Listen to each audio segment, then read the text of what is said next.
Everyone. आज हम बात करेंगे कमर दर्द के बारे में। स्लिप डिस्क, साइटिका, आखिर ये है क्या भला? कमर दर्द, कमर से लेके हमारे नीचे पैरों तक दर्द जाता है, सुन्नी जाती है, झंझनाहट होती है, पैरों में चींटियाँ सी दौड़ती हैं, एक पैर या दोनों पैर आपके कमज़ोर से हो जाते हैं, चल नहीं पाते हैं, फुट ड्रॉप हो जाता है। कमर से नस दबने की वजह से ये सारी प्रॉब्लम होती है।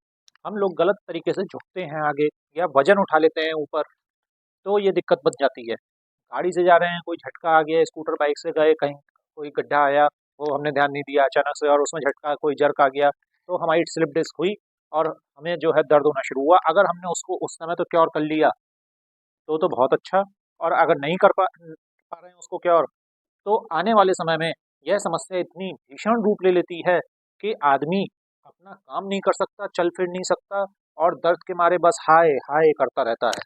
तो स्लिप डिस्क में जो है, हमारी स्लिप डिस्क के बाद ही ये साइटिका बनती है। साइटिका नर्व यहाँ से शुरू होकर हमारे नीचे तक जाती है और इसमें बहुत ही सीवियर पेन होता है।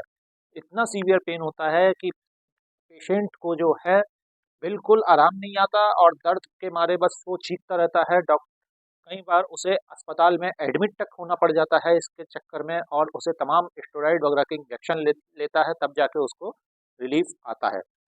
तो रिलीफ आता है स्टेरॉइड वगैरह से, लेकिन वो ठीक नहीं होता है, फिर वो कुछ समय बाद वही उसकी स्थिति बन जाती है। तो हमें उस चीज़ से बचने के लिए कुछ अपने काम करने चाहिए। हमें क्या नहीं करना चाहिए, हमें झुकना नहीं चाहिए गलत तरीके से, इस तरह से आगे बेंड नहीं होना चाहिए। अपनी कमर को स्ट्रेट रखें। आपको बेंड होना है, कुछ नीचे से उठाना है, तो इस तरह से बैठ के तब ऊपर उठाएं। आपको क्या करना है, आपको भारी वजन नहीं उठाना है। अगर आपके कमर में दर्द है तो किसी भी तरीके का आपको भारी वजन नहीं उठाना है। आपको जीना नहीं चढ़ना है। जीना चढ़ने से भी आपको पैरों में प्रॉब्लम होगी। तो इन चीज़ों का आप परहेज रखें। आपको कमर की बेल्ट बांधनी है। कमर की बेल्ट बांधने से आपकी स्पाइन स्ट्रेट रहेगी। आपको सड़क पे अगर जा रहे हैं, स्कूटर पे, बाइक पे, तो गड्ढों से, झटकों से बच के जाना है, जिससे आपके जो नर्व कंप्रेस हो रखी है वो और ज़्यादा कंप्रेस ना हो और नीचे दर्द पैरों में ना जाए। तो आपको इन चीज़ों की सावधानी स्पेशली रखनी है। आपको खाने में क्या अवॉइड करना है? आपको ऐसे खाने अवॉइड करने हैं जो आपके कब्ज को बढ़ाए। आपको अपने पेट को बिल्कुल साफ रखना चाहिए। अगर आपका पेट साफ नहीं है तो आपके कमर से लेके नीचे तक दर्द उसकी वजह से भी बना रहेगा। और आपको अगर पेट सही होगा तो आपके दर्द की मात्रा काफ़ी हद तक ठीक रहेगी।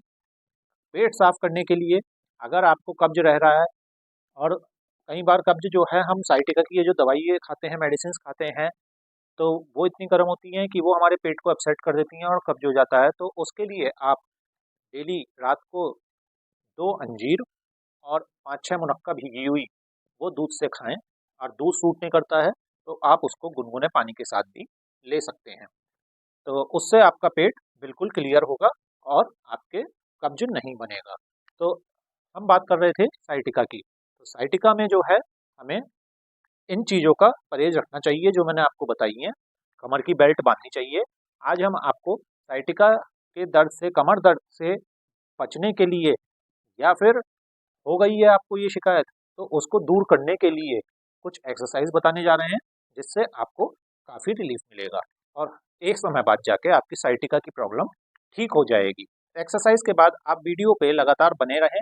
इसके बाद आपको मैं एक ऐसी रामबाण औषधि बताऊंगा, ऐसी रामबाण ड्रिंक बताऊंगा, जिसको पीने से साइटिका के दर्द में एक्सरसाइज करने के साथ साथ आपको काफ़ी आराम मिलेगा।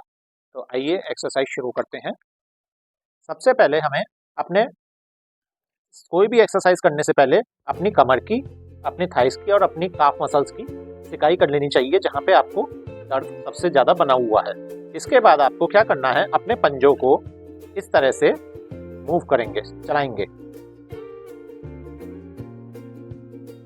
1 2 3 4 5 सेकंड रोकेंगे, फिर 5 सेकंड बाहर की तरफ करेंगे, वहाँ पे भी 1 2 3 4 5 सेकंड तक करेंगे। ऐसे ही आपको इस एक्सरसाइज को 10 to 15 टाइम्स करना है। इसके बाद आपको ये केवल आपको मैं एक अभी वार्म अप एक्सरसाइज बता रहा हूँ, इसके बाद हम अपनी एक्सरसाइज शुरू करेंगे।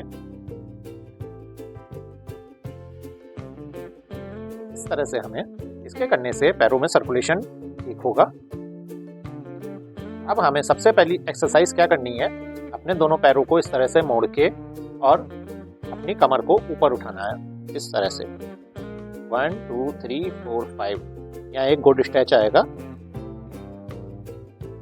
इस तरह से। 1 2 3 4 5, 1 2 3 4 5, 1 2 3 4 5। इस एक्सरसाइज को आपको 15 to 20 टाइम्स रिपीटेशन में करना ही करना है, इससे काफ़ी आराम आएगा। इसके बाद सेकंड एक्सरसाइज, हम अपने पेट पेल्विक मसल्स को नीचे की तरफ पुश करेंगे इस तरह से। 1 2 3 4 5 और फिर लूज छोड़ेंगे। 1 2 3 4 5, ये एरिया हमारा नीचे प्रेस कर रहा है। 1 2 3 4 5, 1 2 3 4 5, 1 2 3 4 5। इस एक्सरसाइज को भी आपको 10 to 15 टाइम्स करना है। अगर इसमें करने से कोई पेन हो रहा है, कोई प्रॉब्लम हो रही है, तो आप इस एक्सरसाइज को 5 टाइम भी कर सकते हैं।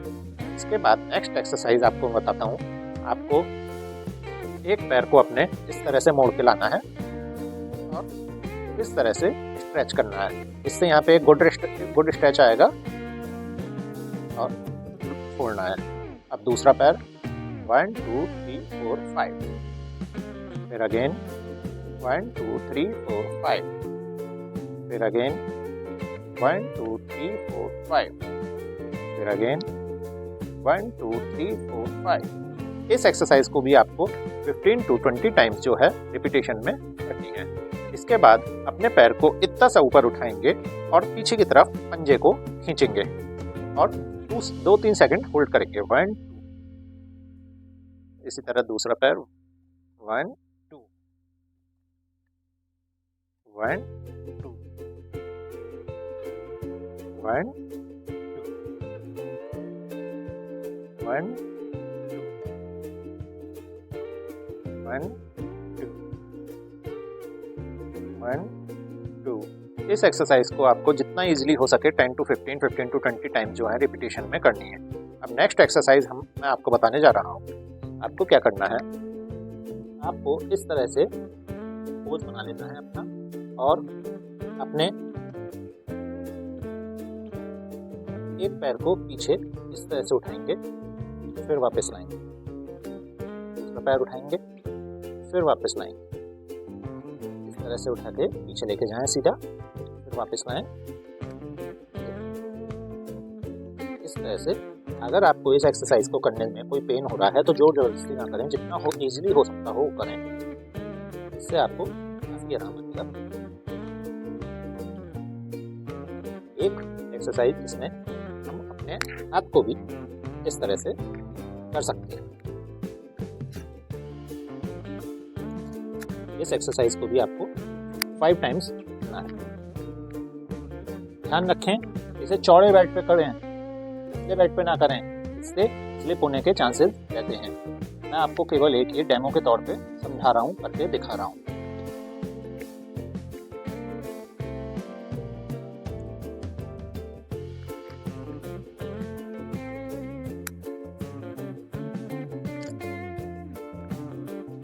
इसके बाद नेक्स्ट एक्सरसाइज, आपको पोज अपना यही रखना है, चाइल्ड पोज। घुटने थोड़ा सा खोल लेंगे और ऊपर देखेंगे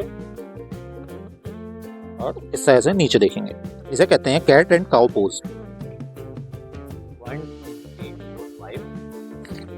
1 2 3 4 5, 1 2 3 4 5, 1 2 3 4 5, 1 2 3 4 5, 1 2 3 4 5। इसके बाद हम नॉर्मल बैठ करेंगे और ये हमारी सारी एक्सरसाइज पूरी हो गई।